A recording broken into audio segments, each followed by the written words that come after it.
votación no al cierre de Culenes, que participaron en la reunión de 20 de marzo de este año, que solo fue respondido un oficio de la ministra de Obras Públicas y les interesa especialmente la respuesta de la Superintendencia de Medio Ambiente. Eso es todo. ¿Te podéis mirar ahí? Muy bien. Ofrezco la palabra sobre la cuenta. ¿De la cuenta? ¿Ah? Bueno, les propongo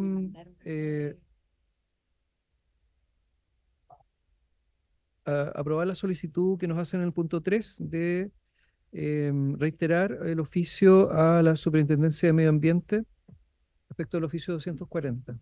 ¿Hay de acuerdo? ¿Sí? Acordado. Ofrezco la palabra sobre la cuenta, sobre puntos varios. Diputada Musante, diputado Melo, diputado Rey, diputada Ahumada, en el orden en que lo pidieron. Qué raro. Diputada Musante. Gracias, presidente. Presidente, bueno, está la ministra presente.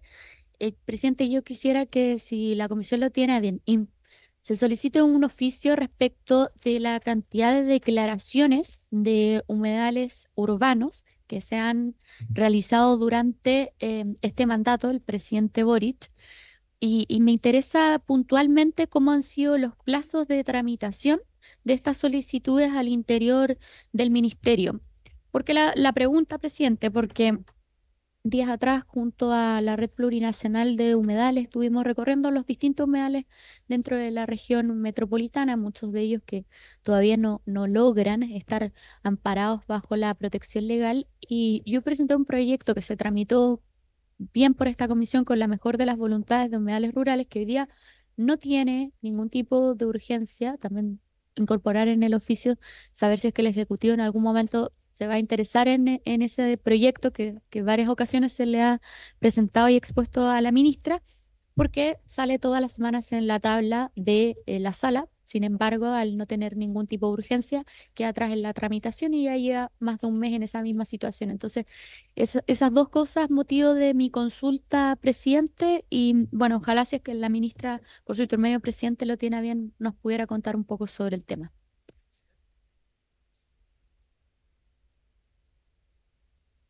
¿Hay acuerdo sobre esos oficios que ha pedido la diputada Musante? Muy bien acordado. Sobre el punto, diputada y comisión, hicimos una presentación como equipo parlamentario de la Contraloría respecto de los plazos de la Ley de Humedales Urbanos, y la Contraloría determinó que es el plazo que está específicamente en la ley, que es de 6 meses. Ese es el plazo, no hay una extensión por regla general de la ley 18.880, y por lo tanto, a menos que haya un estado de excepción constitucional, no pueda extenderse el plazo de 6 meses. Podemos compartir ese dictamen de Contraloría. Diputado Melo. Presidente, bueno, saludar a los colegas y a la ministra, bueno, su equipo. Presidente, mire, en tabla está ahí iniciada la discusión, en particular el proyecto de ley que fortalece la superintendencia. Creo que este es un proyecto muy relevante. Me llama la atención y quisiera su intervención consultar a la ministra el por qué no está presente la superintendenta. Para todos los efectos ya participó de toda la discusión en general del proyecto. Incluso respondió eh, cada una de las consultas, preguntas. Yo entiendo que ella es la persona especializada en esta materia, entonces eh, desconozco si se le invitó o no, y si no se le invitó, presidente, solicitarle que a través de la Secretaría pueda hacer extensiva la invitación para que pueda participar la superintendenta del debate. Creo que es importante porque eso, para poder tener la mirada de este servicio, que es servicio especializado, ¿ya? Eh, entonces, esa es mi consulta, presidente, si es que se invitó o no, o es una decisión ministerial, en el fondo, de que no esté presente o se haya excusado. ¿M? Y si no es así, todas las anteriores, que se le pueda invitar, presidente, y que esté presente acá como corresponde. Eso, presidente. Muchas gracias, diputado. Me hago cargo de lo que usted plantea. Encuentro toda la razón y vamos a preocuparnos de hacer la invitación para las futuras sesiones. No sé si quiere intervenir sobre lo mismo, ¿no? Muy bien. Ha pedido la palabra el diputado Rey y la diputada Joana Ahumada.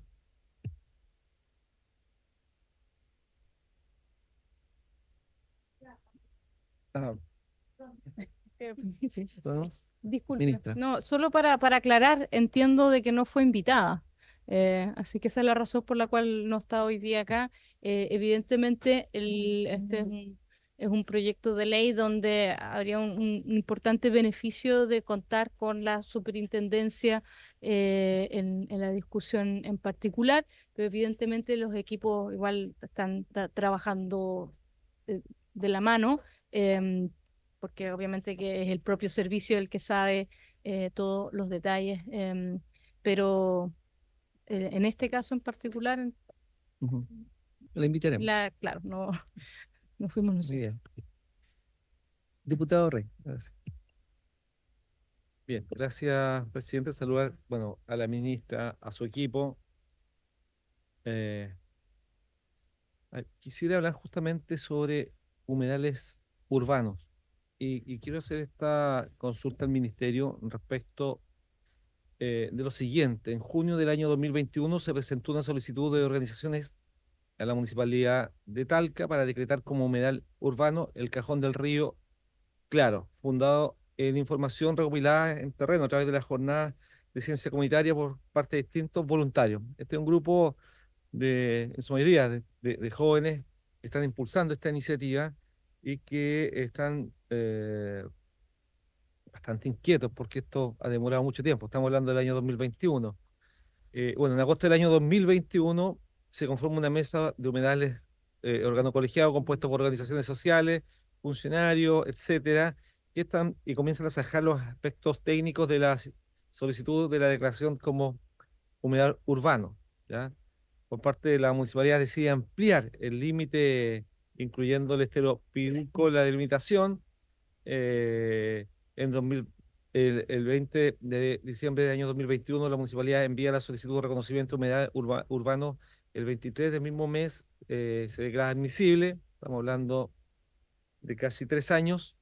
Luego, el 3 de enero del año 2022 se publica en el diario oficial. Posterior a esto, desde el 3 hasta el 21 de enero de 2022 se inicia la convocatoria para el envío de antecedentes complementarios de la comunidad. En esta instancia se vuelve a hacer levantamiento de información para complementar lo que se había presentado previamente. El día 7 de junio del año 2022, la Seremi de Medio Ambiente oficia a la Municipalidad de Talca proponiendo rectificación del área propuesta como humedal urbano, proponiendo otro polígono. A partir de la observación del Ministerio del Medio Ambiente del 30 de agosto del año 2023, la Municipalidad envió información adicional al Ministerio del Medio Ambiente con el fin de cumplir con los requisitos necesarios para declarar un humedal urbano. ¿Y cuál es el problema? Que ya llevamos una cantidad de tiempo importante de tramitación, mientras tanto en el humedal hay basura que afecta al humedal, desarrollo de áreas residenciales, extracción de áridos, tenemos cultivos agrícolas y una serie de intervenciones, además, que están perjudicando justamente este humedal. Y por tanto, lo que me preocupa es que esto siga dilatándose en el tiempo. Y yo comprendo que el ministerio y bueno, todos los organismos de Estado hay una cantidad de tiempo estipulada para más o menos, ¿no es cierto?, para aprobar humedales urbanos, pero me complica que esto se siga extendiendo en el tiempo y por lo tanto, ministra y presidente, a través suyo, le quiero solicitar a la ministra que ojalá pudieran agilizar los plazos para la declaración de humedal urbano de este humedal en particular. Tiene la solicitud número 9, el análisis de antecedentes y el número de expedientes es MU 0719. Eso, presidente. Muchas gracias. Muchas gracias, diputado. Diputada Joana Ahumada. ¿Pero ha pedido oficio? ¿No? Perfecto. Muy bien. Diputada Joana Ahumada.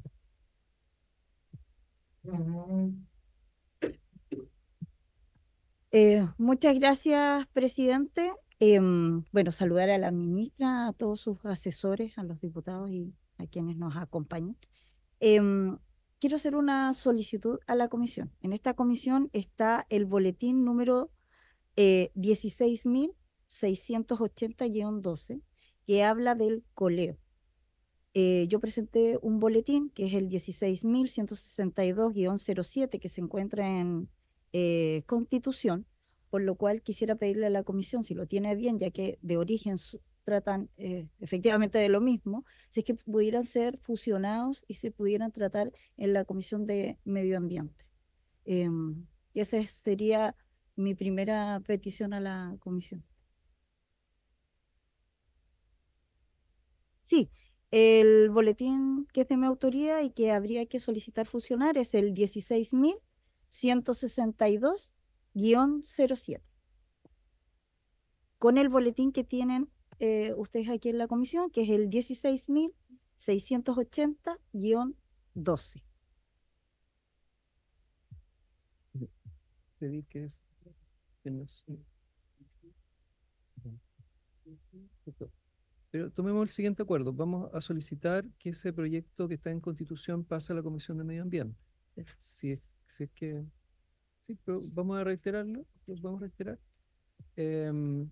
Ahora, para que se puedan fusionar, tienen que estar en el mismo trámite constitucional, que entiendo que no han tenido ninguna Ninguno de los tramitación, dos avanzado tramitación nada. Ambas son mociones y que sean compatibles, pero en la eh, materia. el Perfecto. equipo. ¿Hay acuerdo para solicitar ese proyecto? Vamos Sí. a reiterar entonces que venga primero, que venga. Sí, Sí, y luego después avanzamos. Muy bien. Perfecto, se agradece. ¿Hay acuerdo? Acordado. Muchas gracias. Voy Muchas a gracias. seguir con el punto número 2. Muy bien. Gracias. Aprovechando que está la ministra, yo quería hacer una solicitud a la Comisión de Medio Ambiente y también al Ministerio, puesto que en la comuna de Sierra Gorda, lamentablemente, hemos visto un aumento en casos de tiroides. Y esto es producto a la polución que hay con respecto a las mineras que están cercanas. De hecho, se dice que están a menos distancia de lo que permite la ley y la polución no se está controlando, por lo cual hay una contaminación inminente en la comuna de Sierra Gorda, por lo cual quiero solicitar a la comisión si es que se puede oficiar para tener los detalles de efectivamente si es que se está realizando la fiscalización, si es que se le está exigiendo a las empresas mineras que cumplan con los espacios y tiempos que corresponden de distancia y, por supuesto, cuáles son las acciones que se están tomando para mitigar esta afectación de los vecinos de la comuna de Sierra Gorda. Bien. Muchas gracias, diputada. ¿Hay acuerdo para ese oficio? Y Acordado. Punto 3, y la, diputada Giovanna sí, Moreno. perdón por ser ordenada, pero es que de verdad son 3 puntos diferentes y son sumamente importantes. Mm. La vez anterior yo estuve en esta comisión haciéndoles presente una preocupación que tengo principalmente con la especie del puma. Lamentablemente en mi región, en Tocopilla, fue encontrada una piel de puma. Eso ya fue certificado y así es. Por lo cual mi preocupación es aún mayor. Si bien yo les conté la situación que se vive con la especie, hoy con estas situaciones se complica aún más.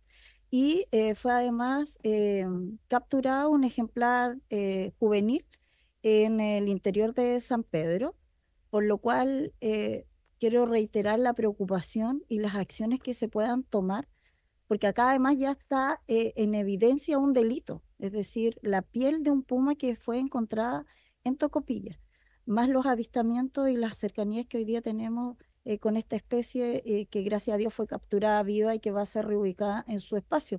Pero yo creo que yo vengo desde hace tiempo y desde el 2022 traté de hacer latente y presente esta situación. Cada vez hay más pumas, están bajando y yo creo que es importante tomarlo con la importancia que releva, porque yo quiero prevenir y no tener que estar reaccionando cuando nos veamos enfrentados a la especie. Eso, presidente, muchas gracias.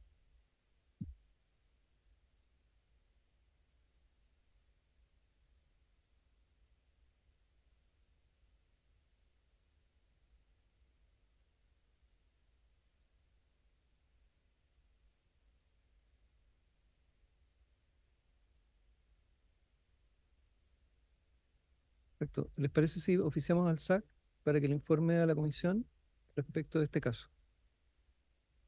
¿Hay acuerdo? Acordado. Diputado Pulgar. Muchas gracias, presidente. Primero que todo, saludar a la ministra y darle mi agradecimiento, ministra, por la gestión con la Seremi de Medio Ambiente, que fue una reunión, digamos, multidisciplinaria con otros servicios, también a la Superintendenta de Medio Ambiente por el problema que está en el sector de Mantenguapi, donde había problemas con la pasada de camiones, líquidos percolados y algo que se está trabajando, así que agradezco desde ya toda la gestión que se está haciendo porque había mucha preocupación por parte de los vecinos. Respecto al tema de los humedales, ministra, a mí, y quería pedirle a través de su intermedio, presidente, si hay algún tipo de alerta al CEA que está evaluando proyectos en la región del Maule respecto a paneles fotovoltaicos, torre eólica u otras, si tiene algún tipo de alerta respecto a cuáles son los terrenos hoy declarados humedales o son propensos a humedales. ¿Hay algún criterio que se está aplicando hoy día en estas zonas que están con mayor riesgo de estos proyectos? Eso, presidente, muchas gracias.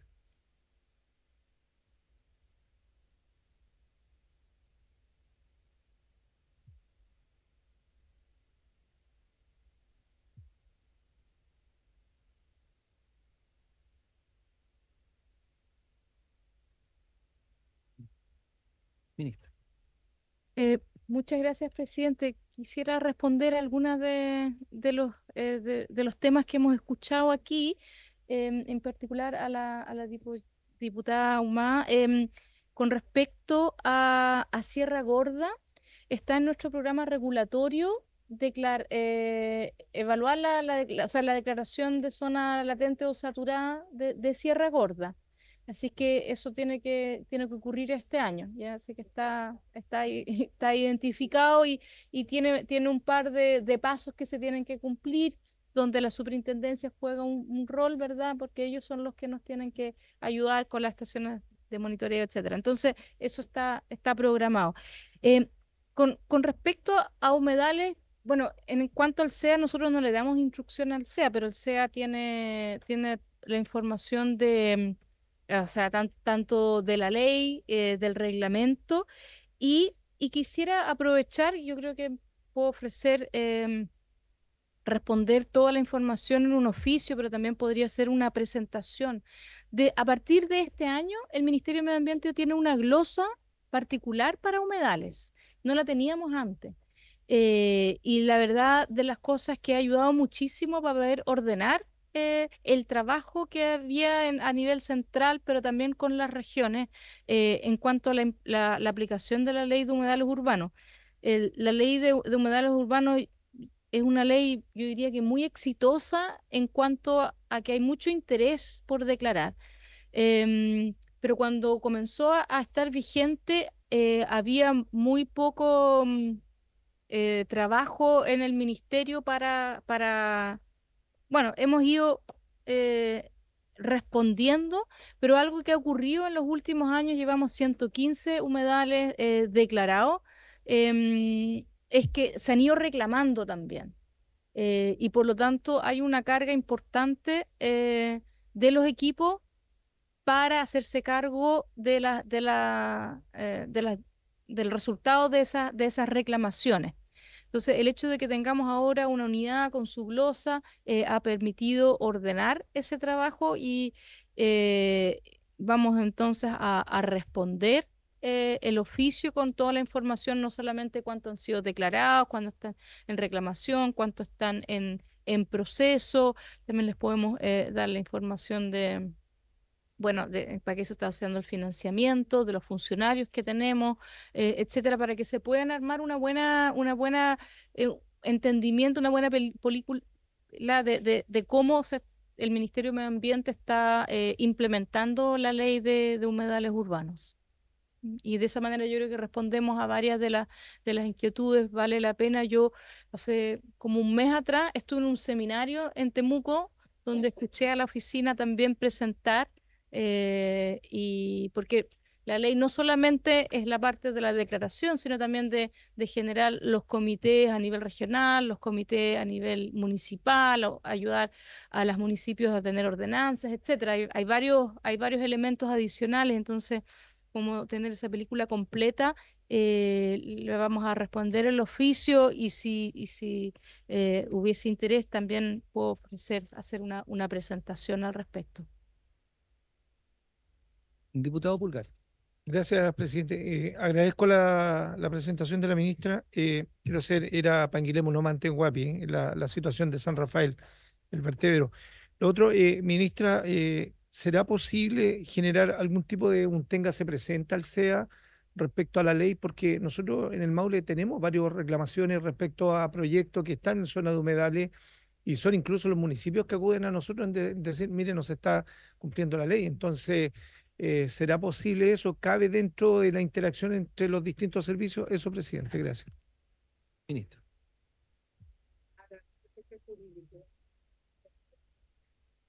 Su intermedio, presidente, saludar a los diputados y diputadas. El ministerio no le puede dar instrucciones al Servicio de Evaluación Ambiental de cómo ejercer su potestad reglada, que es la de evaluación y eventualmente la de responder las pertinencias. Eso lamentablemente no es posible, no está dentro del ámbito de lo que se conoce como supervigilancia. Supervigilancia es una forma de control débil que lo que busca es ver que el servicio funciona en términos generales, pero no abocarse a los criterios técnicos con los cuales un servicio que tiene esa autonomía en su ley tiene que resguardarse. Entonces, por eso no podemos hacer eso que se solicita.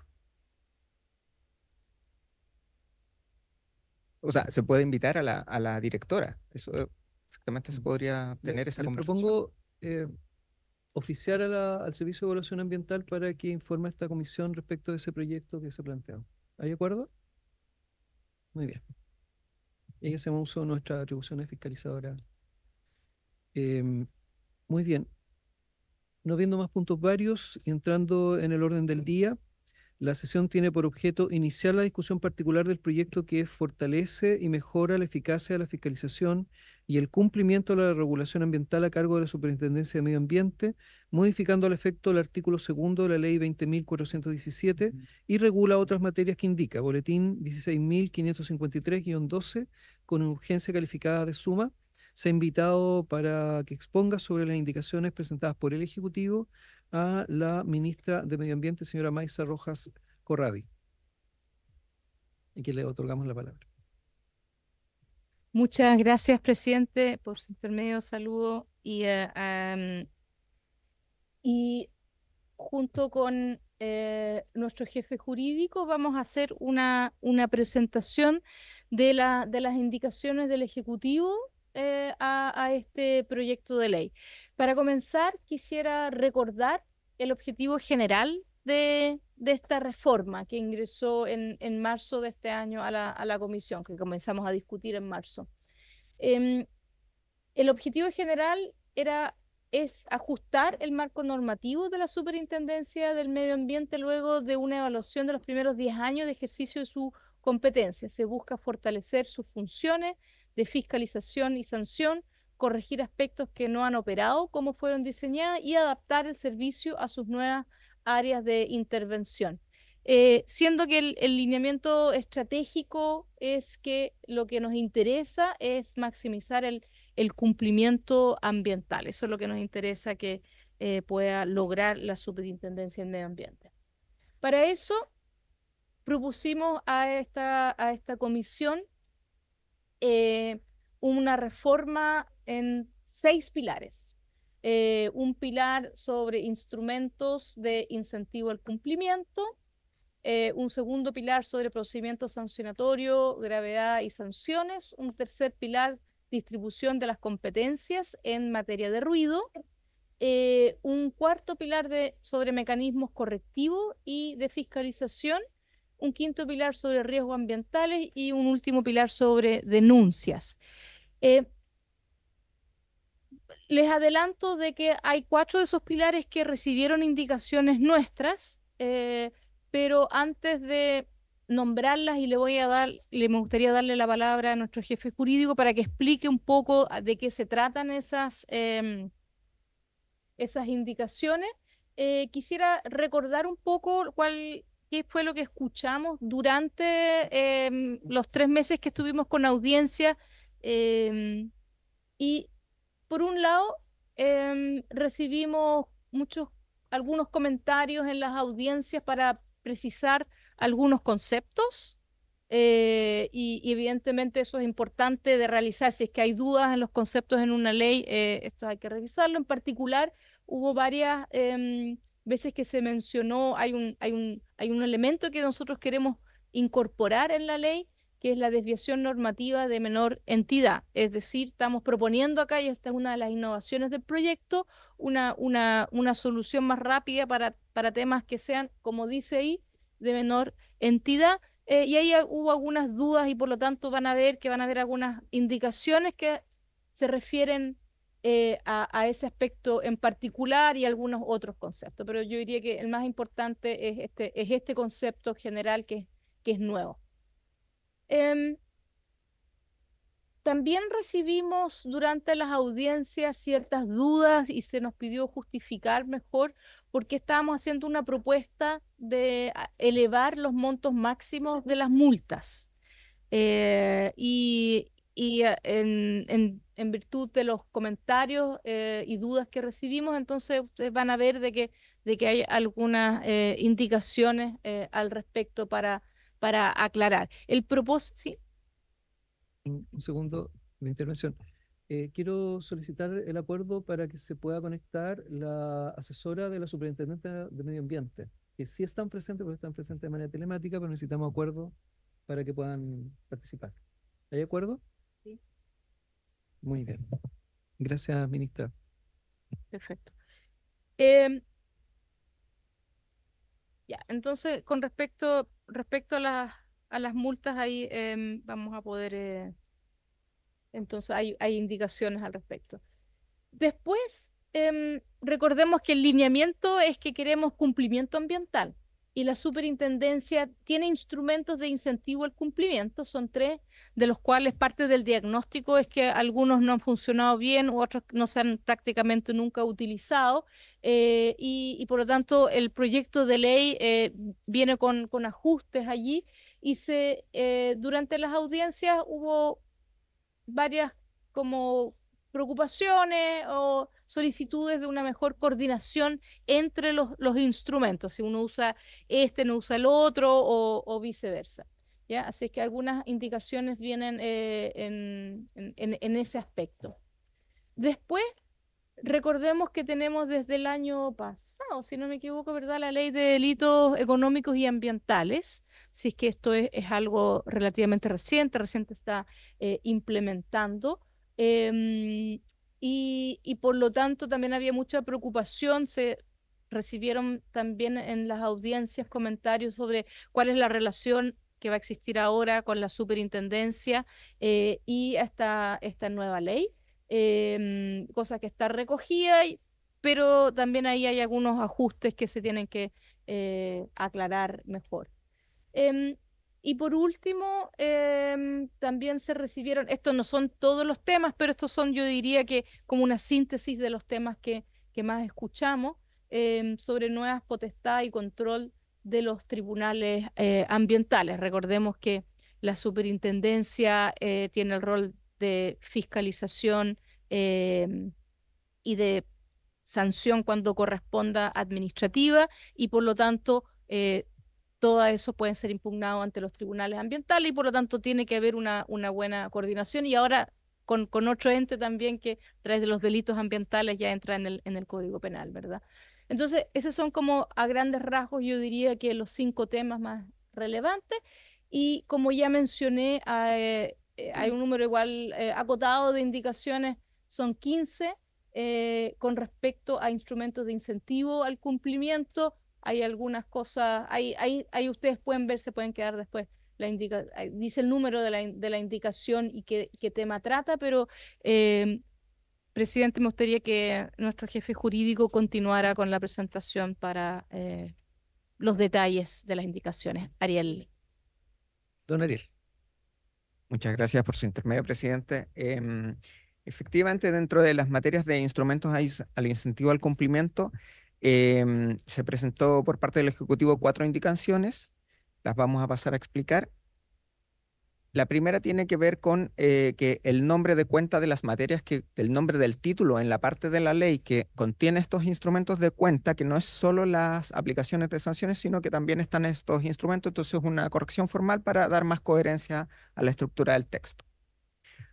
Por otra parte, hay otra indicación que tiene que ver con la coordinación entre la autodenuncia y el procedimiento penal. Esta indicación es bastante sustantiva porque en las distintas exposiciones se planteó la necesidad de que quedara más expreso cómo conversan estos dos temas, dado que en una autodenuncia podrían, eventualmente, no siempre, dar cuenta de hechos que revisten características de un delito penal de los recientemente introducidos en el 2023. Entonces, lo que busca esta indicación hace una propuesta de cómo se concilian estos temas para que una autodenuncia que reviste ciertas características pueda a su vez luego tener efectos beneficiosos para el posible infractor en términos de ser una atenuante en materia penal en cuanto facilita la investigación de los hechos y la investigación por ambos organismos, pero siempre cumpliendo ciertos requisitos. Entonces la indicación hace una propuesta que va en esa línea y que por supuesto vamos a estar muy disponibles para poder conversar con ustedes.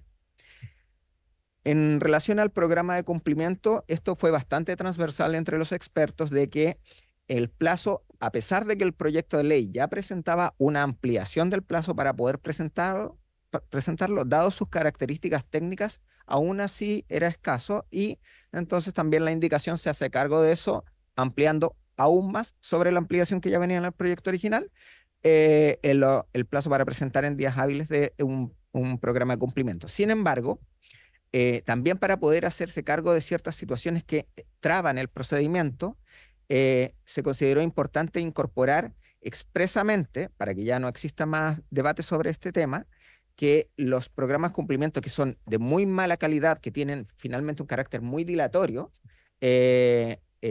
también puedan ser rechazados de plano, dado que hay un aumento al doble del plazo finalmente, que en contrapartida los que no revisten la seriedad mínima de su presentación también puedan ser descartados y avanzar con el procedimiento sancionatorio. En relación al plan de reparación, se discutió mucho la oportunidad para presentarlos y estaba esta idea de que presentarlo al final de todo el sancionatorio puede ser muy tardío y por lo tanto la indicación va en la línea de que se habilite la presentación lo más pronto posible del plan de reparación, porque todos concordamos, ¿cierto?, que el objetivo es que el medio ambiente, mientras más rápido se repare, eso es más efectivo, es más barato y es más fácil. Entonces, un poco la indicación va recogiendo esa materia cuando va sujeta a un allanamiento de los hechos. Entonces, de esa manera se puede dar en una instancia más temprana del procedimiento. Entonces, ahí vemos 4 mejoras vía indicaciones del Ejecutivo. Por otra parte, en cuanto a los mecanismos correctivos y de fiscalización, perdón, sí. En relación al umbral de las sanciones, un comentario recurrente fue cuáles eran las justificaciones respecto de aumentar al doble los umbrales. Nosotros consistentemente, la superintendenta, la ministra, distintos equipos, se señaló que si bien eran pocos casos en que esto había ocurrido, hay casos donde el beneficio económico es tal que la multa se queda, por decirlo de alguna manera, corta. Y entonces lo que busca esta indicación, respondiendo a esta crítica que parecía no haber tanta conexión, es hacerlo más explícito aún y que es en esos casos cuando el beneficio, que hay una metodología de cálculo bastante sofisticada, el beneficio económico de la infracción, o sea, cuánto se ahorró o cuánto ganó de manera no legítima esta empresa, es superior al tope. En ese caso sí se puede llegar al doble de los umbrales.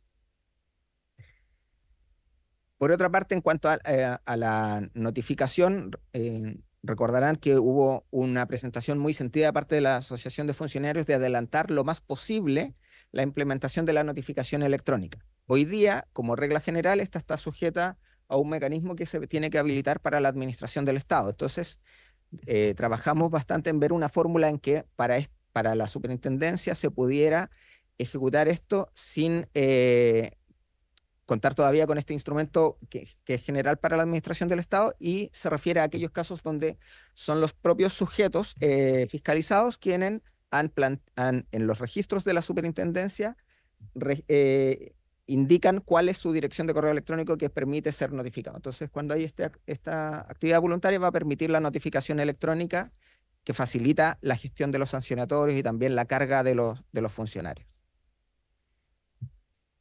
Respecto a la clarificación de algunos conceptos en el pilar de incentivo al cumplimiento, fue muy recurrente también el comentario de que no quedaba claro si las desviaciones normativas eran o no eran infracciones en la sede en que se están analizando. Entonces, acá clarificamos el concepto en la redacción del artículo para dejar claro que son disconformidades. Muy al estilo en lo que ocurre en las auditorías, en donde hay una determinación de hechos muy concretos y en esa etapa es posible advertir que no hay un calce con lo esperado entre los hechos y la situación esperada. Entonces eso se comunica, se levanta y sobre eso opera la corrección. A diferencia de lo que ocurre que este mismo hecho, que es una disconformidad, podría eventualmente transformarse en una infracción, pero para eso ocurre un análisis posterior que tiene que ver con elementos jurídicos que se van agregando al análisis. Y en esta etapa estamos solamente en el análisis de los elementos fácticos. Y entonces por eso trata de clarificar que se refiere a disconformidades para no mezclarlo con el concepto de infracciones que tiene este otro plus, este otro elemento que es ya el análisis jurídico de la situación. En relación a la estrategia de cumplimiento, como hubo consultas relativas a la naturaleza de este instrumento y cómo se cruza con otros instrumentos de similar nomenclatura, se clarifica en el texto su definición y sobre todo se busca una definición que dé cuenta de que este instrumento, como es dinámico en el tiempo, lo que siempre tiene que aportar es ir logrando movilizar las estrategias de cumplimiento para ir logrando mayores niveles de cumplimiento en el tiempo. Entonces, es una herramienta flexible, efectivamente, pero que tiene un horizonte y una proyección, un desarrollo en el tiempo. Entonces, la redacción trata de buscar estos elementos, reflejarlos en el texto. Respecto de algunas situaciones que tienen que ver con en sede de fiscalización, había una omisión en el proyecto de ley respecto de los antecedentes que deben conducirse al Sistema Nacional de Información de Fiscalización Ambiental y por lo tanto hay una indicación, la número 33, que busca corregir este error del proyecto de ley para clarificar que siempre estos expedientes tienen que llegar al sistema de fiscalización. Esto es muy importante porque en materia ambiental y en particular de fiscalización hay un estándar de acceso a la información extremadamente alto y por lo tanto la indicación va en la línea de corregir ese error. Otra de las materias que en algunas, esto no fue transversal, pero algunos de los expositores también plantearon esta duda, e incluso también parlamentarios, tiene que ver con una línea que tiene el proyecto que es reemplazar en aquellas partes donde se hace referencia a que la SMA acredita los terceros que realizan las actividades de fiscalización o de análisis. Estas son entidades privadas que se contratan para este efecto por la superintendencia o por los propios sujetos fiscalizados para algunas normas técnicas muy específicas. Entonces, surgía la duda por qué hacer este cambio.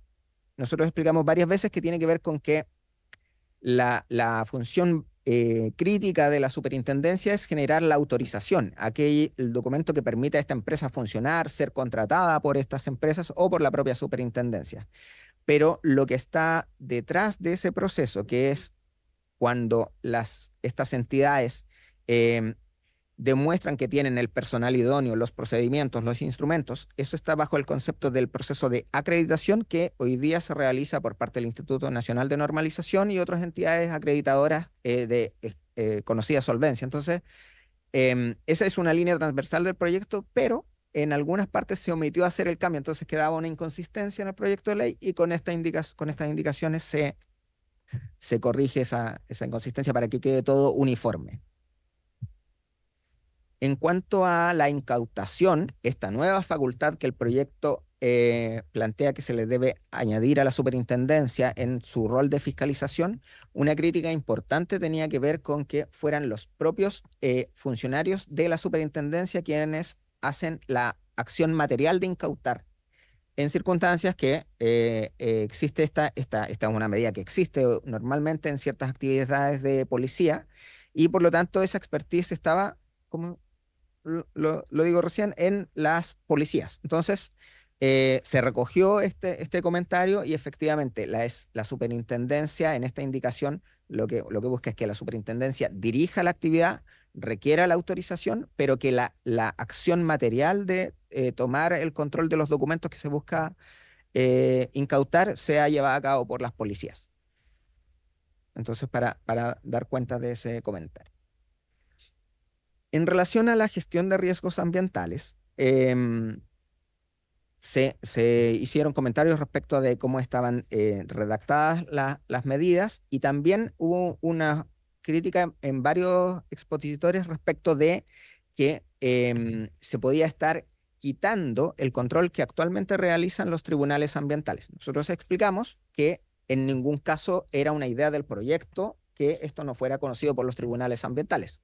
Siempre hemos planteado que todas las medidas deben tener este control previo y lo que entonces hicimos a través de distintas indicaciones fue, por un lado, tratar de mejorar la redacción y por otro lado, dejar absolutamente claro y que no quede ninguna duda de que siempre requieren autorización de los tribunales ambientales. Todas las medidas provisionales que son gravosas. Esos son el alcance de las indicaciones del Ejecutivo, presidente. Muchas gracias, don Ariel. ¿Ministra quiere agregar algo más? Sí. Sí, quizás muy brevemente nomás, este es un proyecto que para el Ejecutivo es muy importante. Era necesario hacerle un ajuste a la eficacia de la Superintendencia del Medio Ambiente con esta evaluación después de 10 años en que algunas cosas no habían estado funcionando tan bien como fueron diseñadas y por lo tanto ese ajuste era necesario realizarlo. Y durante, bueno, las audiencias justamente el propósito es escuchar, recibir comentarios, preguntas y yo diría que hay algunos cosas de fondo que había que clarificar, pero no cambia en nada el fondo de que lo que necesitamos como país, y creo que aquí todos concordamos, es una superintendencia que pueda responder de manera eficaz y eficientemente a las denuncias ciudadanas cuando hay problemas medioambientales que sabemos que son muchas. Así es que esperamos que también la discusión en particular sea muy fructífera y que podamos terminar esta discusión y con su votación en particular con una superintendencia robustecida. Gracias, ministra. Ofrezco la palabra. Muy bien. Tenemos un comparado. Perdón, diputado Mesa. Perdón, presidente, que estaba esperando si es que alguien más pedía la palabra para no ser el primero, pero simplemente un comentario general. Yo creo que evidentemente no, es bueno que nos tomemos al menos una semana para poder estudiar todas estas propuestas a mayor profundidad, pero a grandes rasgos yo creo que hay varios puntos en los que se avanzó, en los que vamos a poder llegar a acuerdos. Hay otros en los que yo veo que hay algunas líneas rojas para el Ejecutivo que no van a cruzar, algunas líneas rojas para nosotros que no vamos a cruzar, y ahí habrá discusión.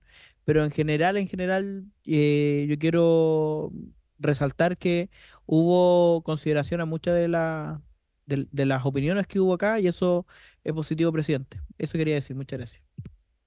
Muchas gracias, diputado. Ofrezco la palabra. Ahora sí. Tenemos un comparado con 106 indicaciones. Ha habido mucha productividad por parte de los equipos.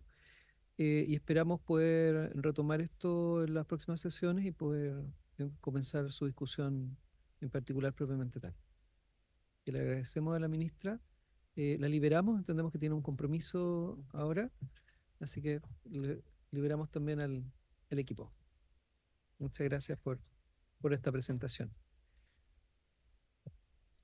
Continuando con el orden del día, en los puntos 2 y 3, corresponde continuar con la discusión de los proyectos boletines 16.487-12 y 14.572-12. Para ello se ha invitado a la directora ejecutiva de Océana, señora Lisette van der Meer, que va a ser hoy día representada por don Cristóbal Correa, que está acá presente. Y en segundo lugar, y les invitamos también a pasar a la mesa, a la doctora María José Galoto López, del Centro de Innovación en Envases y Embalajes, LAVEN Chile, que participa junto al señor Abel Guarda Moraga. Bien.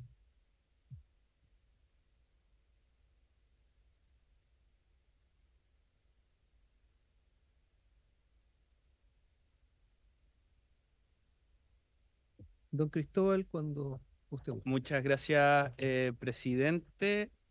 Vamos a compartir. No, me equivoqué de pestaña. Un segundo. Traje una pequeña presentación que compartiré. Quiero partir por su intermedio agradeciendo bueno, a usted y a esta comisión por la invitación y también presentando las excusas de la directora ejecutiva, que tenía muchas ganas de venir a exponer en este tema, pero lamentablemente por temas de agenda no fue posible. Así que me tocó nuevamente a mí venir hoy en día, y aprovecho por su intermedio saludar a las y los diputados y también al equipo de la comisión. Hoy día traigo una presentación cortita, espero hacerla cortita, y me voy a concentrar básicamente en tres temas. El primero, un contexto general. Se ha discutido harto, hemos estado súper atentos a la discusión que se ha dado en esta comisión, pero queremos traer un par de datos que tenemos, que manejamos nosotros, que están en estudios científicos internacionales respecto de qué está pasando con los plásticos y por qué hoy en día se habla de una crisis de contaminación, y no solo del aire ya, porque en su momento uno decía contaminación y se imaginaba la estufa, la fuente ahí como de la termoeléctrica con el humo, pero hoy en día ya estamos hablando incluso de la crisis de contaminación por plástico. En el mundo se está discutiendo un tratado internacional para intentar frenar esto. Entonces, hablar un poco de esos antecedentes. También, humildemente, me gustaría poner a disposición de esta comisión algunos datos y estudios que manejamos, que hemos realizado y que creemos que pueden servir para la discusión de ambos proyectos de ley, de ambas mociones, y en un tercer lugar, lo que son las conclusiones. ¿Por qué hablamos de esta crisis de contaminación por plástico? Otras organizaciones y también representantes de empresas lo han dicho, se ha dicho en varias de las audiencias que han habido, pero estamos en un ritmo de producción, fabricación anual de plásticos a nivel mundial que parece bastante descabellado.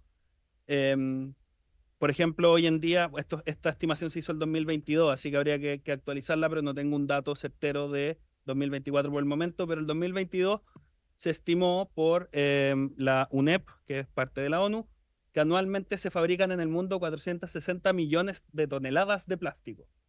Y ahora esto igual hay que ponerlo en mente, como, no sé, pues si uno recibe el helado con la cucharita de plástico, esa cucharita no pesa nada. El plástico, una de sus virtudes, como ha dicho parte de la industria del plástico, es que es un material bastante ligero.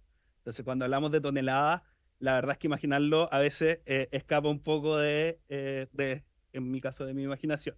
¿Cuál es el problema? Se estima que si es que no ponemos alguna especie de freno a este ritmo de producción y a cómo en el mundo cada vez se utiliza o se requiere más plástico, al 2060 ya podríamos estar hablando de que se van a estar generando por año 1.200 millones de toneladas. Y eso, ¿por qué es un problema y por qué como organización que se dedica a la conservación marina nos tiene muy preocupados y nos ha tenido muy preocupados? Es porque a nivel mundial el 85% de la basura que se encuentra en el mar son plásticos. Generalmente son las botellas, la tapa de botella, la cuchara, la bombilla, pero también pueden ser las mallas de pesca a veces que se pierden, implementos de actividades industriales que se realizan en el océano, que se van perdiendo o que son desechados al mar, y bueno, eso genera bastante problemas. De hecho, una estimación que es bastante conservadora, porque hay otras que hablan de bastante más de millones de toneladas que ingresan anualmente al océano, equivale a que estemos echando 2 camiones de basura por minuto al mar con plástico. Eso es lo que está pasando hoy en día en el mundo con las proyecciones que hay. Y como les digo, esta es una proyección que ha sido criticada por ser conservadora. Así que bueno, es un problema. Nosotros como Organización de Conservación Marina estamos muy preocupados. Esta imagen, esta set de imágenes no me gusta mostrarla tanto porque creo que es bastante desoladora la imagen, pero a veces falta que tomemos un poquito de conciencia nuevamente de qué es lo que pasa. Y esta imagen de la tortuga con la bombilla, que en un momento fue bien típica, que estaba como en la retina de cada persona, se ha ido perdiendo un poco. Los impactos que generan los plásticos en la biodiversidad marina son impresionantes. No solo por su ingesta, esto es que un ser vivo, ya sea del océano o volador que utiliza el océano como alimento, por ejemplo un pájaro, come del plástico y muchas veces eso termina después en nuestro organismo porque son parte de una cadena alimenticia en que termina en el ser humano. Sí que es bastante problemático. Ligado a lo que les decía, a las redes de pesca, que muchas veces se pierden o se desechan en el mar, lamentablemente eso genera los enmayes, que es que la biodiversidad marina se enreda y esto termina en muchos casos incluso en mortalidad de especies que deberíamos estar bastante preocupados de su protección. Además, también hay degradación de hábitats. Se ha estado estudiando cangrejos marinos que están utilizando plástico como su caparazón y los daños que eso produce a esta especie. Y bueno, la verdad es que hay bastante ciencia sobre eso. Si es que a esta comisión le interesa, yo le puedo hacer llegar informes científicos, técnicos y más datos sobre ese tema. Ahora, ¿qué ha estado pasando también en el último año? Es que ha habido una preocupación que yo diría que va en aumento a un ritmo bastante exponencial sobre la temática de los microplásticos, que es cuando el plástico se va degradando, se va transformando en partículas más chicas, y cómo eso afecta al ser humano. Han salido estudios en los que se han encontrado microplásticos en la placenta, en los testículos, en el cerebro, en órganos, torrentes sanguíneos, etc. Así que yo creo que eso es algo que se va a seguir generando ciencia y que tenemos que tener bastante ojo porque es bastante problemático. Pero no solo el problema de la producción y generación de plásticos tiene un impacto en el medio marino. No es algo que solo nos tenga que preocupar porque haya que proteger el océano, sino que tiene una relación bastante cercana con el problema del cambio climático, con la crisis climática. ¿Por qué? Principalmente porque más del 99% del plástico que se produce en el mundo viene de algún derivado de un combustible fósil, generalmente petróleo. Hemos visto que en los últimos 5 años, diríamos, había un aumento cada vez mayor de productores de productos de plásticos que lo hacen a través de fuentes renovables, como puede ser cáscara de papa, de soya, de cáscara de maíz, de almidón de maíz, etc. Pero eso no quita que al final la gran mayoría está hecha de combustibles fósiles. ¿Y cuál es uno de los problemas de eso? Es que finalmente potencia estas emisiones de toneladas y toneladas de gases de efecto invernadero. De hecho, un dato, si uno agarrara como la industria del plástico, la creación del plástico y lo dijera esto es un país, sería el 5º emisor de gases de efecto invernadero del mundo, bajo de los grandes países que ya conocemos como Estados Unidos, China, etc. Entonces, es un temazo también por el cambio climático. ¿Qué hemos visto en Chile? En nuestro país tenemos, a diferencia de otros países que a veces miramos con envidia, tenemos un marco regulatorio que parece ser bastante ambicioso y que regula bastante en materia. Estamos hablando principalmente de la Ley de Responsabilidad Extendida al Productor, o Ley REP, la Ley Chao Bolsas Plásticas, como se conoce, la Ley de Plásticos de un Solo Uso y Desechable, y espero, y también aprovecho de agradecer por su intermedio, presidente, a esta comisión, que sumemos a la Ley de Residuos Orgánicos en breve, porque también es una materia bastante importante para avanzar en economía circular. Ahora, ¿cuál es el problema? Que la triple crisis de contaminación no nos está dando el tiempo que creemos que tenemos. Me imagino que ustedes saben, pero una de las críticas que ha habido, por ejemplo, a la ley REP ha sido la excesiva gradualidad en su implementación. O sea, recién este año vamos a estar viendo los primeros resultados sobre envase y embalaje de una ley que tiene bastante años. Entonces, quizá hay que empezar a apretar un poquito el acelerador. ¿Y por qué esto es un problema para Chile? Esto voy a pasar rápido. En base a un estudio que realizamos el año 2016, encontramos que 3/4 de la basura que hay en nuestras playas son plásticos de un solo uso, generalmente ligados al comercio de comida, al helado que uno se come en la playa, que viene en el vasito, ahora que están de moda los hand rolls del sushi, la bolsa en que viene la soya. Generalmente, lamentablemente, la gente que lo consume por ahí lo deja ahí. O cuando no es en una localidad costera, la basura se tira al río y el río termina en el mar. Entonces termina en la costa contaminada. ¿Cuál es el problema? Que en Chile hoy en día, de la cantidad de plástico que se consume en un año, solo estamos reciclando un 7,8% aproximadamente. Entonces, finalmente, el mensaje que quiero dar es que, si bien no hay que demonizar la reciclabilidad, sino que también hay que empujarla, pero de esta no nos vamos a salvar reciclando, así como en buen chileno. Y que es otro de los desafíos que hemos visto, y porque es un problema esto en Chile, es que creemos que hay una brecha importante en la información. El año pasado salió una encuesta a la población general sobre la ley REP, cuál era el grado de conocimiento que había sobre la ley REP, y que es bastante importante porque vamos a tener que empezar a separar, porque las municipalidades tienen que retirar ahora separado en base a la ley REP. Y lamentablemente el resultado es que es un 79% de la población no conoce la existencia de la ley REP. Para la ley de plásticos de un solo uso, una encuesta que hicimos como coalición a través de la Vulca también a nivel nacional, vimos que un 29% de la población chilena dijo que le sonaba que había una normativa al respecto al tema de los plásticos de un solo uso en restaurantes. Entonces, finalmente, el mayor porcentaje no tiene conocimiento de estas leyes. Ahora, ¿por qué creemos que igual no hay que echarnos a morir y que hay una oportunidad importante? Es porque en esta encuesta que hicimos nosotros, nos dimos cuenta que un 74%, o sea, 3/4 de la población chilena, ve la contaminación por plástico como una materia en que ellos pueden ser parte de la solución directamente. Es como la que la gente decía, esta es como la que en verdad puedo ser más parte de la solución.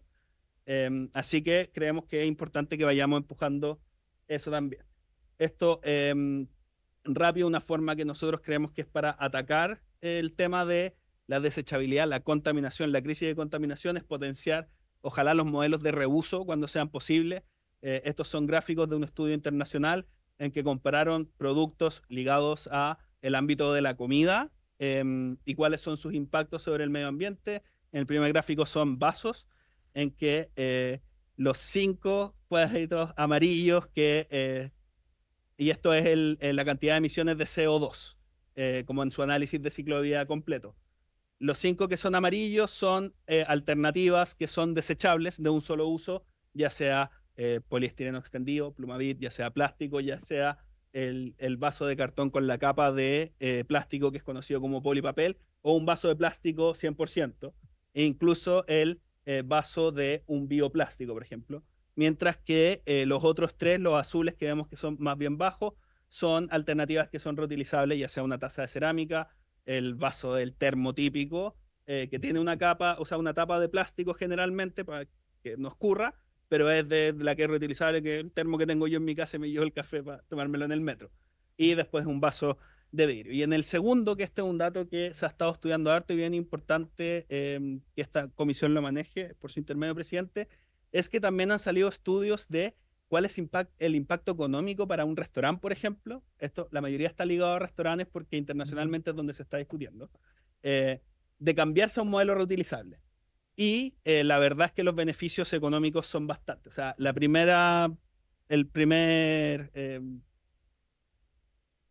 línea, la grande, es desechables, ya sean de plásticos o de polipapel, mientras que las otras dos serán tazas de cerámica. ¿Cuál es el costo al final para el restaurante que se cambia a vender un café en taza de cerámica versus desechable?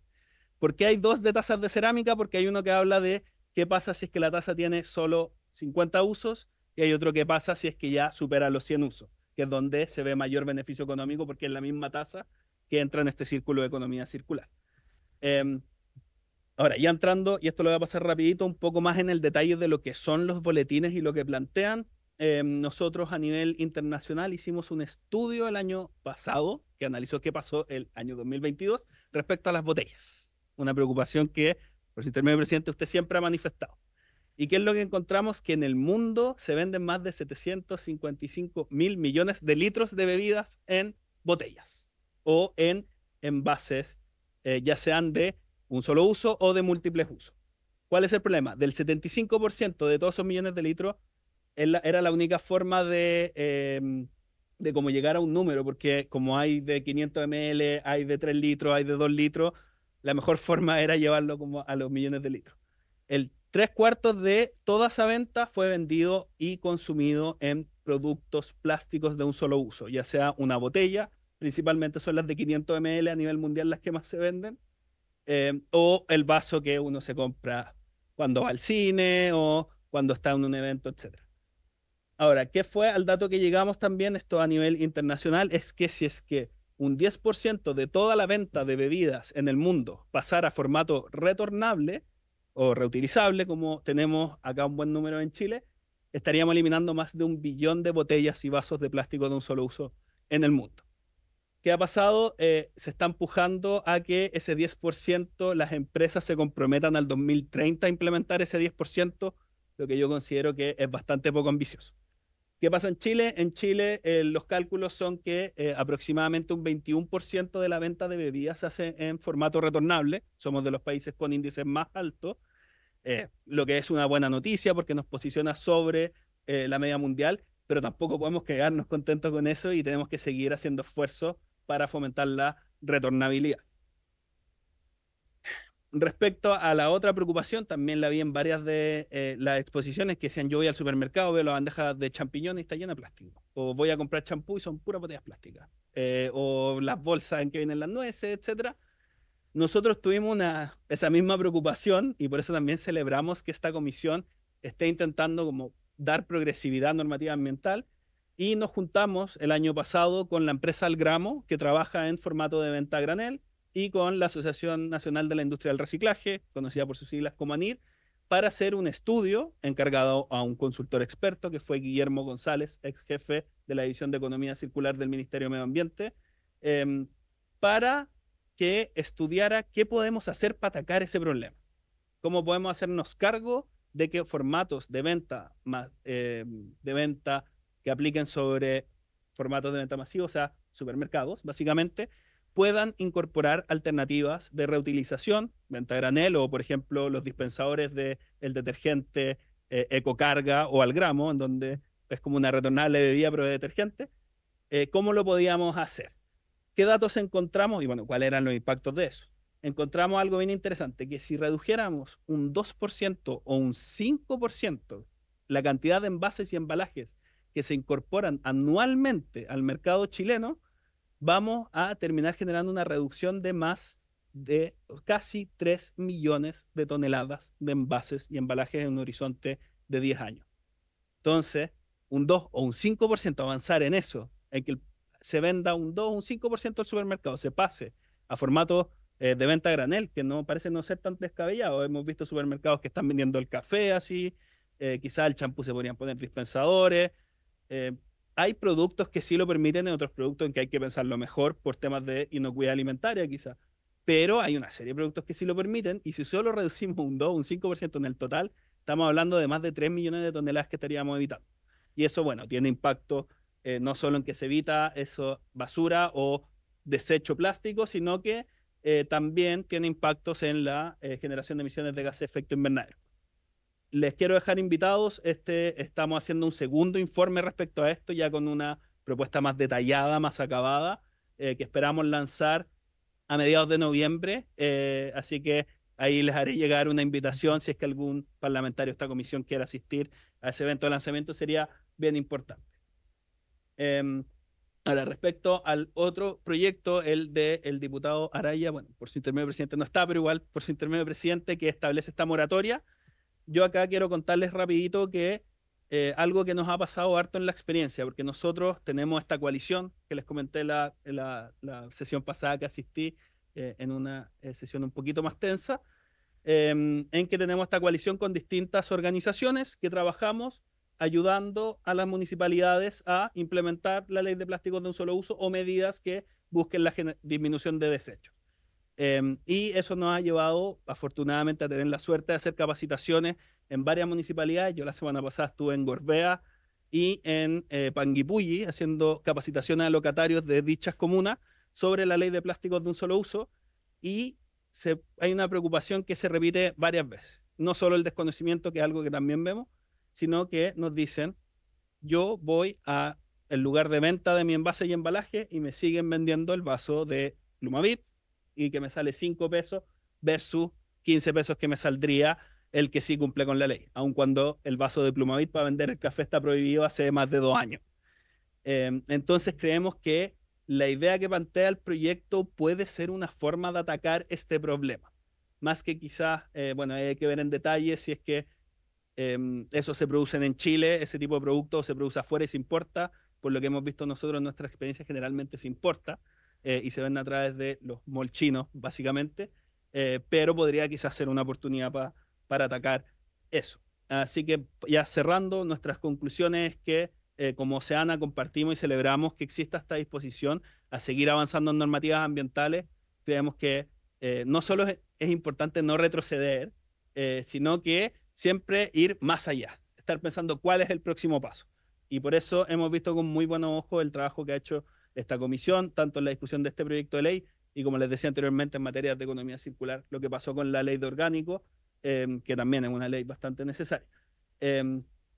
Segunda conclusión, la contaminación por plástico no es solo un problema o una preocupación en Chile, sino que en el mundo está esta necesidad urgente de actuar y se está discutiendo un tratado global en la que también, bueno, se fue la ministra, pero quería aprovechar también de celebrar que el gobierno tenía una de las posturas de los países ambiciosos que se han llamado. Así que Chile está liderando un poco el tema de cómo podemos tener normativa internacional y nacional que sea ambiciosa para frenar este problema. ¿Cuál es la tercera conclusión? Esto les puedo enviar el informe donde está más detallado por qué llegamos a esta conclusión. Pero en este estudio que yo les comentaba de los supermercados, llegamos a la conclusión que incluso se puede tomar esa medida sin cambiar la legislación, sino que hacerlo a través de lo que nos permite hacer la ley REP. Entonces, quizá además de seguir impulsando cambios legislativos, hay que seguir empujando cambios regulatorios también con los instrumentos que ya hoy en día tenemos. Y cuarto punto, no hay que olvidar que tenemos un desafío importante como país, que es la implementación real de las leyes que avanzan en medidas de economía circular. Es un desafío que todas y todos tenemos que tomarnos muy en serio, porque si no, salen muy buenas leyes del Congreso muchas veces, pero no queremos que queden en el papel. Muchas gracias, presidente. Gracias, don Cristóbal. Le agradecemos la exposición. La diputada Sara Concha, ¿quiere intervenir? Sí, gracias, presidente. Bueno, yo quiero agradecer a nuestro invitado su presentación. Si bien es cierto, comparto en gran parte lo que él hoy día nos presentó, digamos, en esta instancia. Tengo algunas preguntas. La primera, él se refirió a una cifra que dijo que era como bastante conservadora. No sé a qué se refiere con eso, me quedó como una duda ahí. Pero además, el gran problema que tenemos, y que lo dijo justamente al final, es que tenemos muchísimas leyes. De hecho, creo que es uno de los países que tiene más leyes en el mundo, creo, y con los nombres que usted le coloque a las leyes, como la ley Cholito, que en la bajada y en el aterrizaje no se cumplen, y un montón de otras leyes que podríamos enumerar, y que hace un tiempo atrás incluso tuvimos acá en la comisión una agrupación, si no me equivoco, que vino a hablar acerca del tema de las bolsas. No sé si aquí recuerdan los colegas, y que en el aterrizaje tampoco se cumple. ¿Por qué? Porque hay una falta de fiscalización, hay una falta de cómo dar mejor aterrizaje y que esas leyes se cumplan efectivamente. Porque, por ejemplo, el mismo tema que nos compartió esa vez que vino esa organización a hablar de las bolsas, que los supermercados siguen vendiendo bolsas, o cuando usted va a pesar la fruta le siguen dando una bolsa de plástico, o cuando usted va a la feria para llevarse la fruta le siguen entregando una bolsa. Entonces al final no se cumple la ley.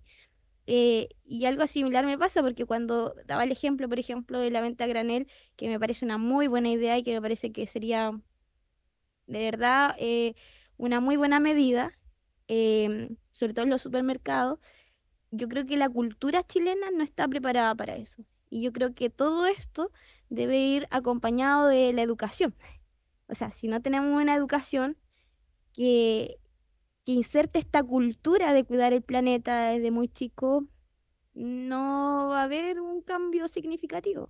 O sea, las personas, igual va a existir con el ejemplo de la bolsa, a pesar de que ya han pasado años de la implementación de esa ley, siguen yendo al supermercado sin acostumbrarse a llevar su propia bolsa y siguen comprando bolsas de plástico que al final siguen contaminando porque compraste una, después volviste a ir, compraste otra porque se te olvidó y sigue acumulando y después eso llega a la basura.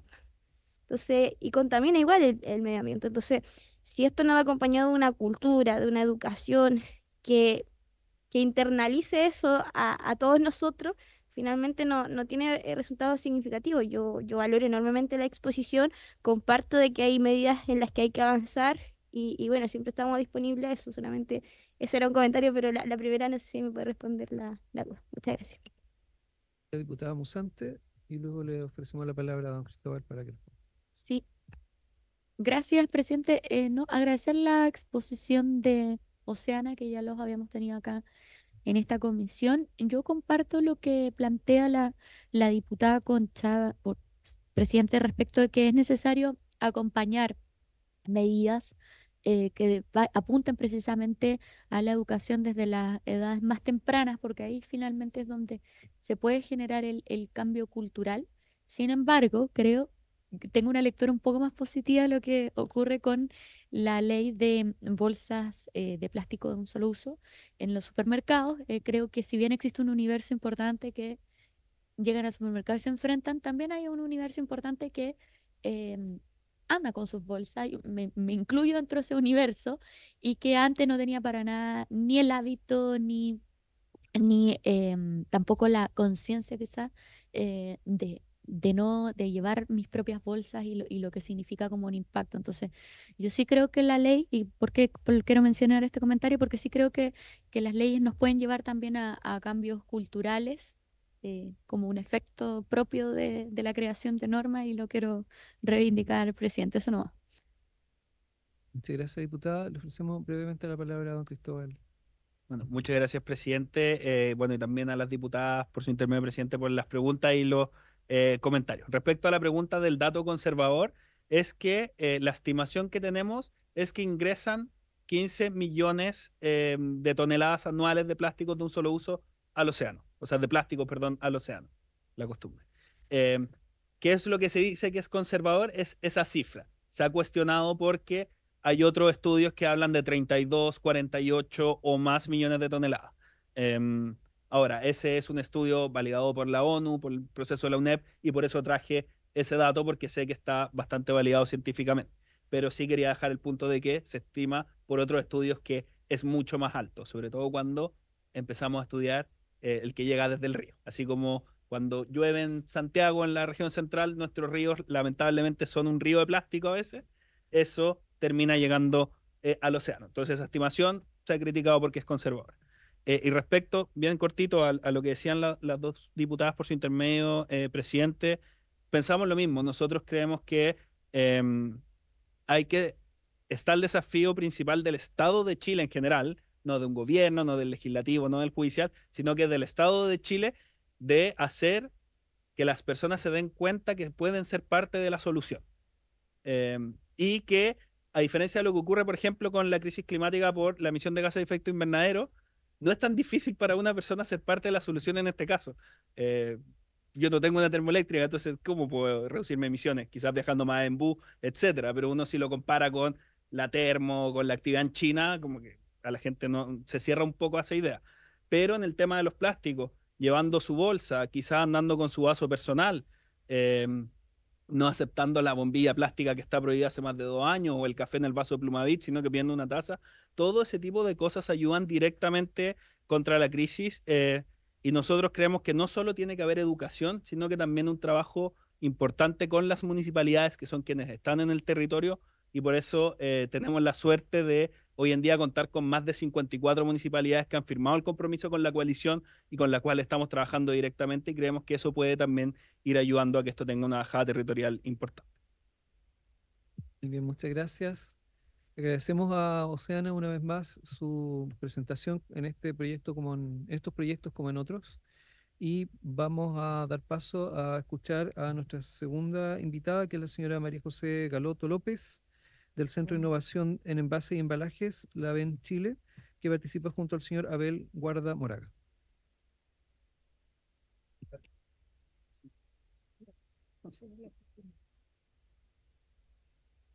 Gracias, señor presidente. Y por su intermedio agradecemos también a todas las diputadas y diputados de esta comisión. Sin duda, lo que se plantea y se está comentando en esta comisión es un tema de gran relevancia. No es un tema de blanco y negro, es un tema que tiene múltiples matices. Nosotros como la VEN Chile, Centro de Innovación en Envase y Embalaje, en lo que trabajamos es buscando soluciones en nuestro país, a través de investigación, desarrollo e innovación en envases, buscando, focalizado fundamentalmente en el área de alimentos y buscando reducir los residuos, aumentar el reciclaje, incorporar la cantidad de materiales biodegradables y compostables y también influir positivamente en la reutilización.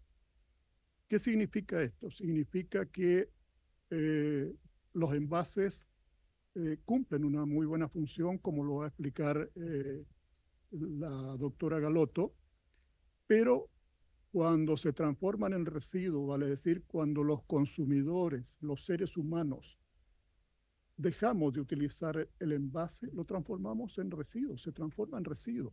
Y todo ese material que plantea Oceana, que hay mucha razón en todo eso, llegan al mar y llegan a donde no deben, se debe a problemas culturales, mal uso por parte de los consumidores y por lo tanto esos materiales llegan donde no deben llegar.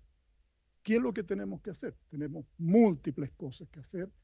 En muchas de ellas estamos de acuerdo con Oceana en el sentido de que hay que educar para lograr un cambio cultural. Y un cambio cultural no es una cuestión de un tiempo breve, son lapsos importantes de tiempo en que como sociedad cambiemos la forma de enfrentar este problema.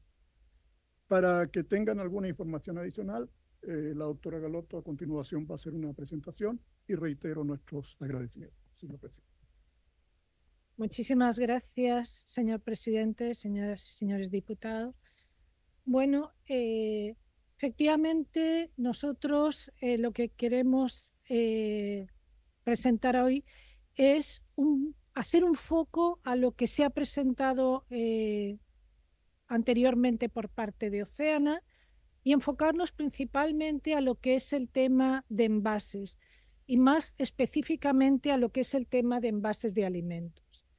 Cuando nos referimos a envases de alimentos, podemos trabajar con muchos materiales de envase, plásticos, papel, cartón, metales, vidrio u otros, y de esos aproximadamente el 40% de estos envases son envases de plástico. Y de ese 40% son aproximadamente un 60% el que va destinado... Ahí se había visto para hacerlo en grande, pero no. En eso estoy intentando llegar ahí. Es que no llega. A ver, espere. Desaparece el cursor en acá. Sí, pero bueno. Aproximadamente un 60% está destinado a lo que son envases de alimentos. ¿Y por qué nos preocupa los envases de alimentos? Porque, de acuerdo a la FAO, en estos momentos las pérdidas y desperdicios de alimentos en el mundo corresponde aproximadamente a 1/3 de los alimentos que se producen o se cosechan. Y esto genera un impacto medioambiental muy importante. Tanto es así que se generan aproximadamente 3.3 mil millones de toneladas de gases de efecto invernadero equivalente que son desprendidos a la atmósfera.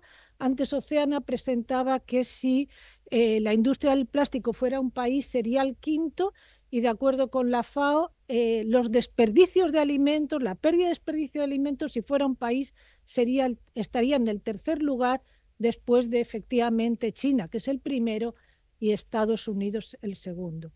Frente a eso, y la inseguridad alimentaria que existe a nivel mundial, entendiendo como inseguridad alimentaria la falta de alimentos para dar respuesta al hambre en todos los países, creemos que es un problema importante. Y este problema, para dar respuesta a este problema, tal y como le indica la FAO, la función de los envases y embalajes es fundamental, no solamente para contener el producto, sino para proteger el producto, conservar el producto. Cuando me refiero al producto me estoy refiriendo más específicamente al caso de alimentos, y darle la vida útil que se requiere, disminuyendo al máximo esas pérdidas y desechos de alimentos. Sin embargo, las ventajas que tienen los envases están fuera de toda duda, pero indudablemente en el caso de los envases plásticos tenemos un cuestionamiento que viene asociado a dos causas fundamentales. La primera de ellas es la procedencia de las materias primas, sobre todo si estamos trabajando con plásticos, estamos trabajando con materias primas provenientes de fuentes naturales no renovables. Y la segunda causa fundamental de este cuestionamiento es por los residuos de envases plásticos, al ser ellos en muchos casos no biodegradables ni compostables. Esto no es un problema que nos afecta solamente a Chile, es un problema que afecta a nivel mundial, y efectivamente a nivel mundial se han desarrollado y se han definido estrategias para disminuir este impacto medioambiental de los envases y embalajes. Y estas estrategias están principalmente asociadas a un cambio de economía de tipo lineal, que ha sido la economía de desarrollo post-revolución industrial, a una economía de tipo circular. Y más específicamente en estos momentos ya estamos hablando de economía circular perfecta y economía circular imperfecta.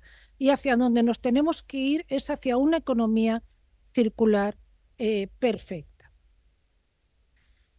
¿Qué ha hecho Europa? Europa, que creemos que es un pionero en el área medioambiental, lo que ha definido es el Gran Pacto Verde, con un plan de acción enfocado a lo que es la economía circular, y en el tema de los envases específicamente ha establecido 3 líneas de actuación. Por una parte, la reutilización, en la medida que así sea posible, tal como lo ha señalado Oceana, el reciclado de los materiales de envase y el uso de materiales compostables.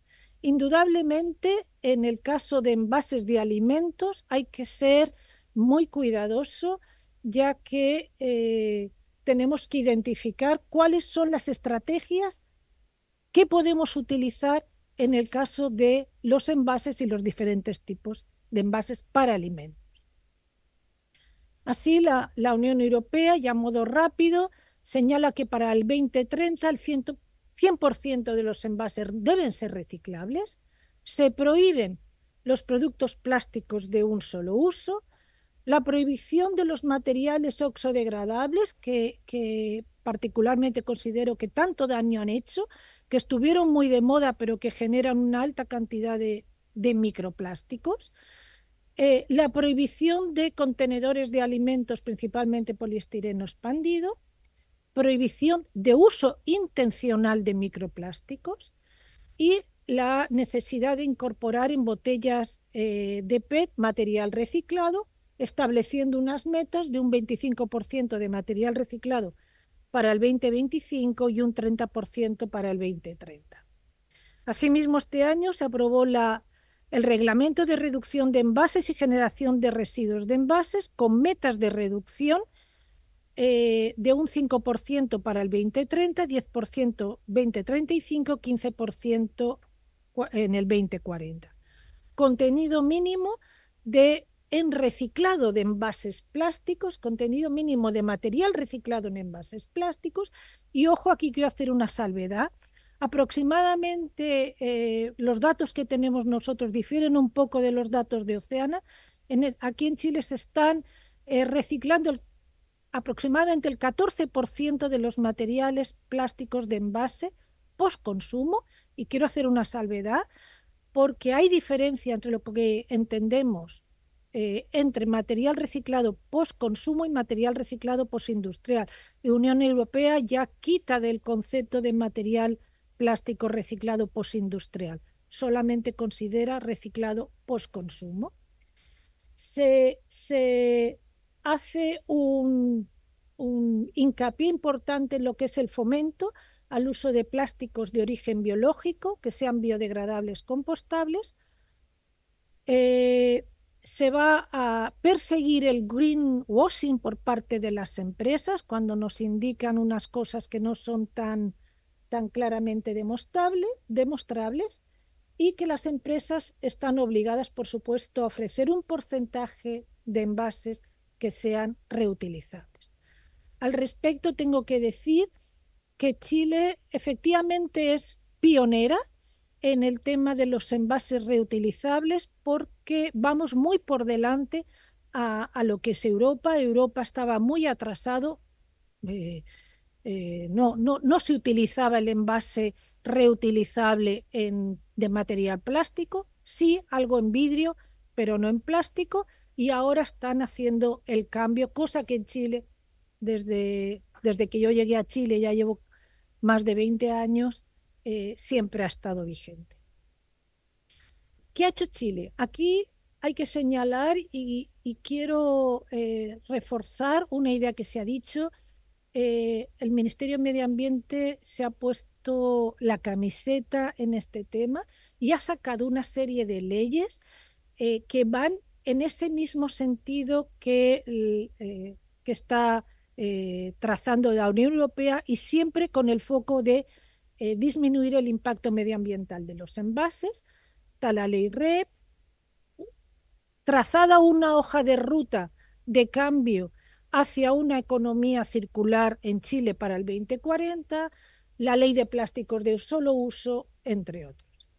Sin embargo, quiero hacer hincapié en una moción que se está trabajando sobre, o que hace referencia a la prohibición de importación de polietileno para la fabricación de plásticos de un solo uso. Al respecto, quiero señalar que los envases el polietileno es uno de los materiales que más utiliza la industria de envasado de alimentos, y lo utiliza por sus propiedades principalmente de termosellabilidad, pero también por las propiedades que tiene de inocuidad y de no migración de componentes del plástico al alimento.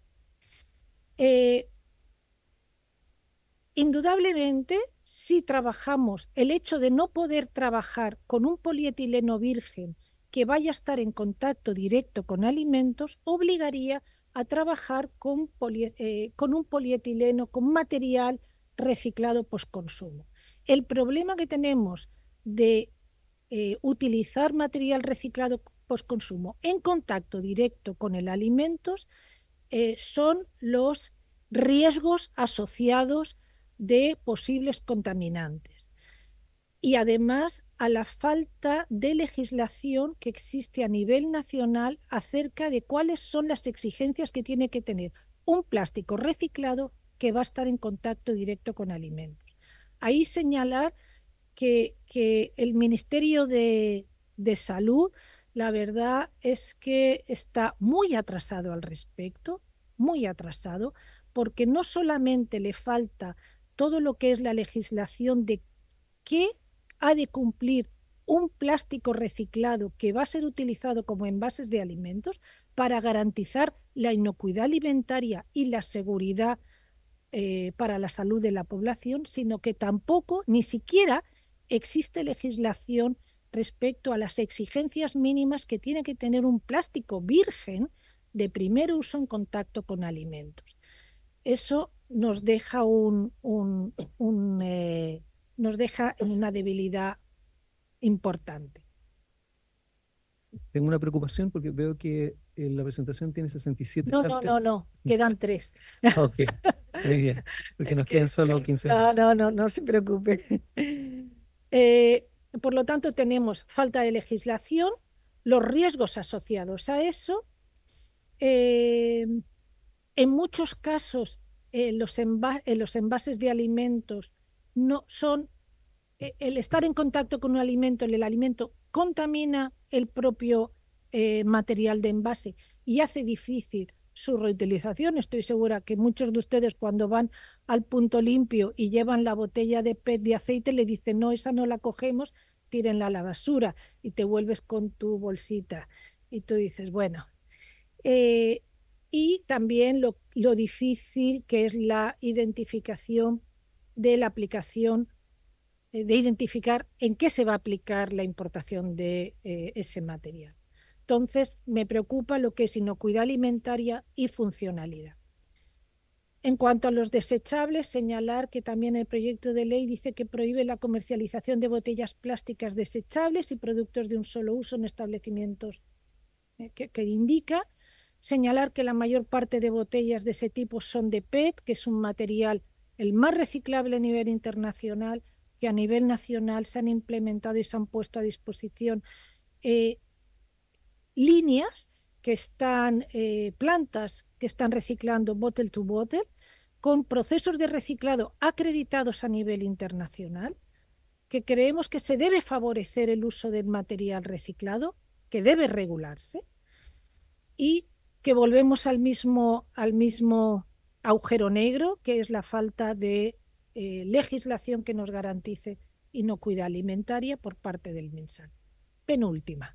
Simplemente a título de ejemplo, nosotros estamos trabajando como centro de innovación con la industria para buscar alternativas para utilizar material reciclado postconsumo en los nuevos desarrollos de material de envase, lo que supondría una disminución del uso de material plástico virgen, pero garantizando inocuidad alimentaria. Aquí tenemos un ejemplo que ha salido estos días en la prensa de recoger los potes de poliestireno de yogur con la empresa Ecovía, los hemos reciclado, los hemos contaminado de acuerdo a las exigencias y regulaciones de la Unión Europea, hemos sometido ese producto contaminado intencionalmente al proceso de reciclado, hemos optimizado ese proceso.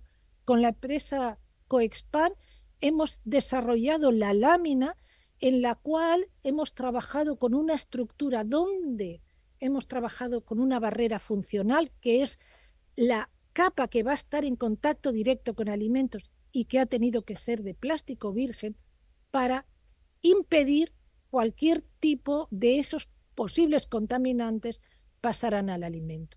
Y posteriormente, con las empresas Watts y Soprole, hemos visto la funcionalidad y cómo se comporta ese nuevo material, teniendo resultados muy positivos.